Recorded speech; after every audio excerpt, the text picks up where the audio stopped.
Good morning everyone. Here we discuss topic of merchant banking that is unsystematic risk. Last video में हमने discuss किया था कि risk को दो पार्ट्स में डिवाइड किया गया, सिस्टमैटिक और अनसिस्टमैटिक. लास्ट वीडियो में हमने डिस्कस किया था systematic risk. Now we discuss unsystematic risk. Unsystematic risk क्या होता है?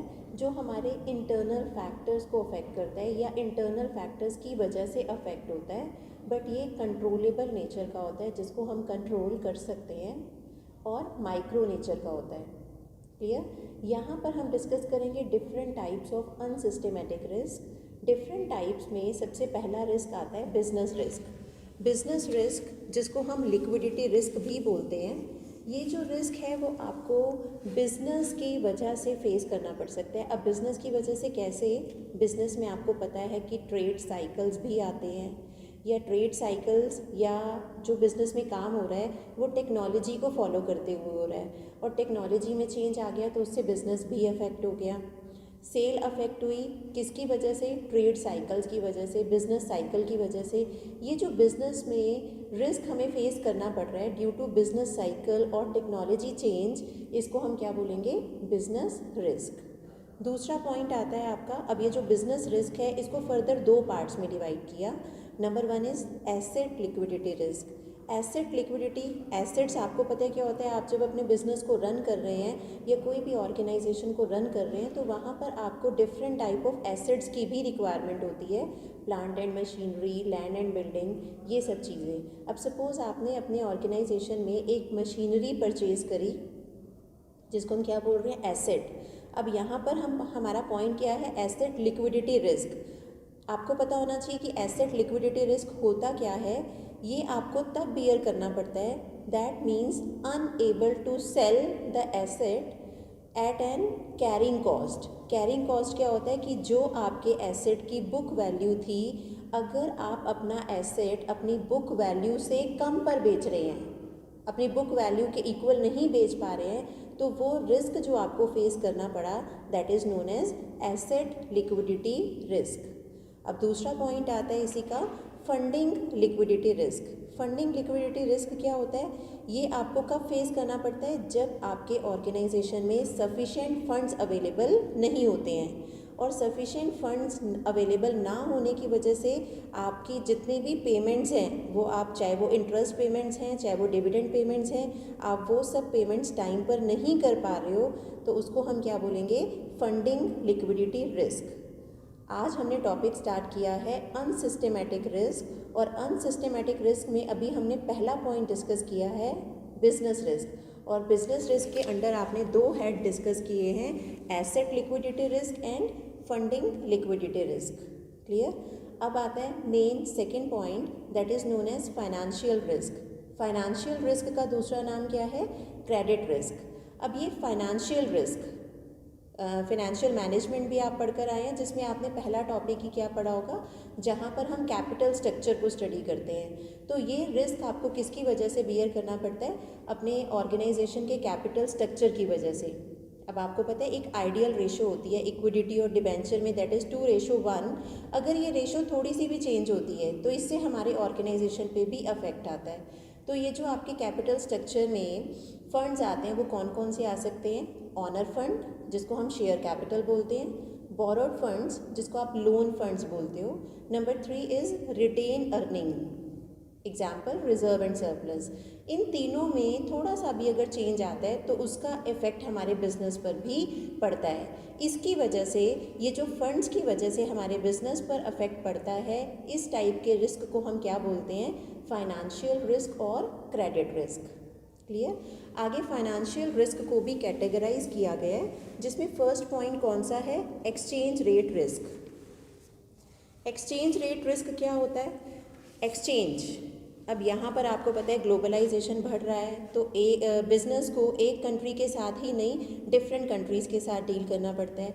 अब डिफरेंट कंट्रीज़ हैं, डिफरेंट करेंसीज़ हैं. जब एक करेंसी को दूसरी करेंसी में कन्वर्ट किया जाता है और उसके लिए एक चार्ज जो आपसे चार्ज किया जाता है, उस रेट को आप क्या बोलेंगे? Exchange rate. क्लियर। अब वो एक्सचेंज रेट स्टेबल नहीं है, वेरी करता रहता है। जब एक करेंसी को दूसरी करेंसी में चेंज करने के लिए जो रेट आप पे कर रहे हैं वो फ्लक्चुएट हो रहा है, कभी ज़्यादा हो रहा है और कभी कम हो रहा है। तो आपकी एक्सपेक्टेशन थी कि रेट इतना होगा, बट उस एक्सपेक्टेशन से रेट ज़्यादा है, तो वो रिस्क जो आपको बियर करना पड़ रहा है that is known as exchange rate risk. Second point यहाँ पर आता है recovery rate. Clear, exchange rate clear हुआ। दूसरा पॉइंट है recovery rate risk. Recovery rate क्या होता है कि फॉर एग्जांपल आपने अपने बिजनेस में जो गुड्स हैं वो सेल किए हैं क्रेडिट पे। अब क्रेडिट पे सेल किए, अब आपकी एक्सपेक्टेशन है कि ये जो क्रेडिट है मेरा वो इतने टाइम में रिकवर हो जाएगा, बट जब वो उतने टाइम में रिकवर नहीं हो पाता है तो वो सिचुएशन जो आपको फेस करनी पड़ी that is known as recovery rate risk. Clear हुआ। यहाँ पर हमारा जो हम स्टडी करते हैं क्रेडिट रिस्क एनालिसिस, और वो क्रेडिट रिस्क एनालिसिस के बेस पे डिसाइड करते हैं कि हमारा एक्सपेक्टेड रिकवरी रेट क्या होगा। अगर वो एक्सपेक्टेड रिकवरी रेट के अंदर हम अपने क्रेडिट को रिकवर नहीं कर पा रहे हैं और उस सिचुएशन में जो रिस्क हमें फेस करना पड़ रहा है that is known as recovery rate risk. Clear. अभी हमने सेकंड पॉइंट स्टार्ट किया है फाइनेंशियल रिस्क, जिसमें हमने 2 पॉइंट डिस्कस किए हैं, exchange rate and second one is recovery rate. Number 3 point आता है sovereign risk, that is related to government. यहाँ पर क्या है कि अब जब एक कंट्री है, इंडिया ने भी दूसरी कंट्री से लोन ले रखा है। वो लोन किसने लिया है? हमारी गवर्नमेंट ने लोन लिया है। हमारी गवर्नमेंट जब अनएबल हो जाती है अपने ऑब्लिगेशंस को मीट करने में, तो उस टाइप के रिस्क को हम क्या बोलते हैं? Sovereign risk. Clear. Next is settlement risk. Settlement risk क्या होता है कि यहाँ पर जो हमारी काउंटर पार्टी है, आपको पता है कोई भी डीलिंग जो होती है वो 2 पर्सन्स के अंदर होती है, एक बायर है और एक सेलर है। जो सेलर है वो प्रॉमिस करता है कि मैं इस क्वालिटी का प्रोडक्ट आपके पास सेंड करूँगा, इस डेट तक सेंड कर दूँगा, बट वो ये सब चीज़ें सेंड नहीं कर पाता है, अपने एग्रीमेंट के अकॉर्डिंग वो काम नहीं कर पाता है। तो वहाँ पर बायर क्या करता है? कुछ ना कुछ सेटलमेंट प्रोविजंस फॉलो करता है, जिसके लिए मैं वर्ड यूज़ करूँगी कॉम्प्रोमाइज़। तो यहाँ पर कॉम्प्रोमाइज़ वर्ड आ जाता है सेटलमेंट रिस्क में कि जब भी 2 पार्टीज़ आपस में सेटलमेंट कर रही हैं कि आप एग्रीमेंट के अकॉर्डिंग गुड्स को डिलीवर नहीं कर पाए हैं, तो उस सिचुएशन को हम क्या बोलेंगे? Settlement risk. तो यहाँ पर अभी हमने सेकंड पॉइंट डिस्कस किया फाइनेंशियल रिस्क। फाइनेंशियल रिस्क को 6 पार्ट्स में डिवाइड किया है। जो भी हमने डिस्कस किए हैं वो 4 पार्ट डिस्कस किए हैं, जिसमें नंबर 1 हमने डिस्कस किया exchange rate risk, second one is recovery rate, और number 3 is sovereign, and number 4 is settlement. Number 5 point जो यहाँ पर है आपका सेकंड पॉइंट में, आप चार्ट में देखेंगे जो पहले मैंने आपको सेंड किया था, अभी इस वीडियो के एंड होने पर भी मैंने आपको सेंड किया है, जिसमें 5th पॉइंट लिखा गया है नॉन डायरेक्शनल। अगर आपको याद हो तो सिस्टेमेटिक में मार्केट रिस्क के अंडर हमने डिस्कस किया था, जहाँ पर हम डायरेक्शंस को फॉलो नहीं करते हैं उसको हम क्या बोलते हैं? Non directional risk. Clear. Last point है that is a credit event risk. Credit event risk क्या होता है? वो एक सर्टन और टेंजिबल चेंज है। क्रेडिट रिस्क वही सेम पॉइंट यहाँ पर दोबारा से रिपीट होता है कि जब भी आप क्रेडिट पे आपने सामान सेल किया बट उस सिचुएशन को आप रिकवर नहीं कर पाए हो, तो उसको हम क्या बोलेंगे? Credit rate risk. Credit event जो है वो अकर होता है कि जब एक पर्सन अपने ट्रांजैक्शंस में डिफ़ॉल्ट करता है, टाइम पर पे नहीं कर पाता है। एग्जाम्पल देकर बता रही हूँ, फॉर एग्जाम्पल कि इंश्योरेंस आप कराते हैं, उसमें आपको इंस्टॉलमेंट्स पे करनी होती है जिसको हम प्रीमियम बोलते हैं। वो प्रीमियम आप टाइम पर पे नहीं कर पा रहे हो, तो उसको हम क्या बोलेंगे? Credit event risk. क्लियर हुआ? ये सेकेंड पार्ट था आपका।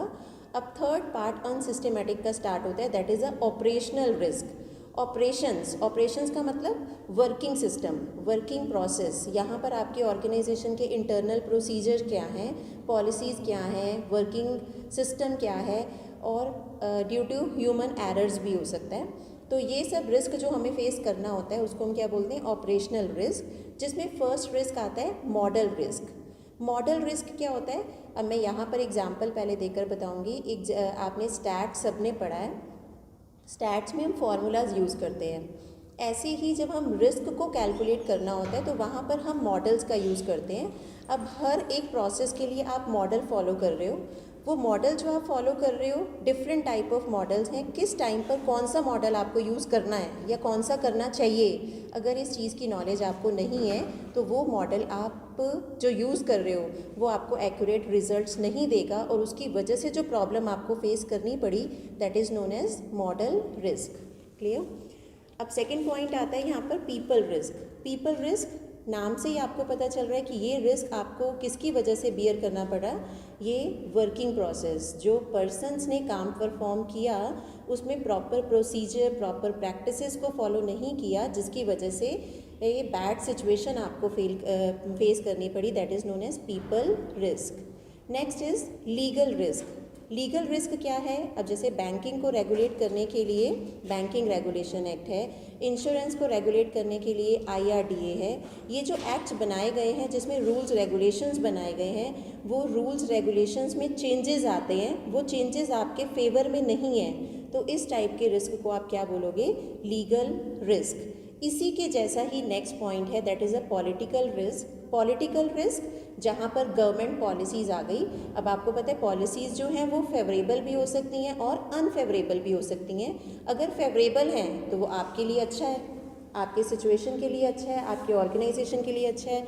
बट अगर वो जो पॉलिसीज़ हैं आपके ऑर्गेनाइजेशन के लिए अनफेवरेबल हैं और इस तरह का रिस्क जो आपको बियर करना पड़ रहा है उसको हम क्या बोलेंगे? Political risk.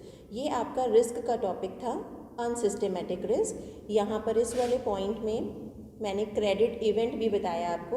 Credit event risk जो है पहले थोड़ा सा एक्सप्लेन किया हुआ है बट वहाँ पर क्लियर नहीं था, यहाँ पर फिर मैंने प्रॉपर डेफिनेशन नोट डाउन करके भेजा है।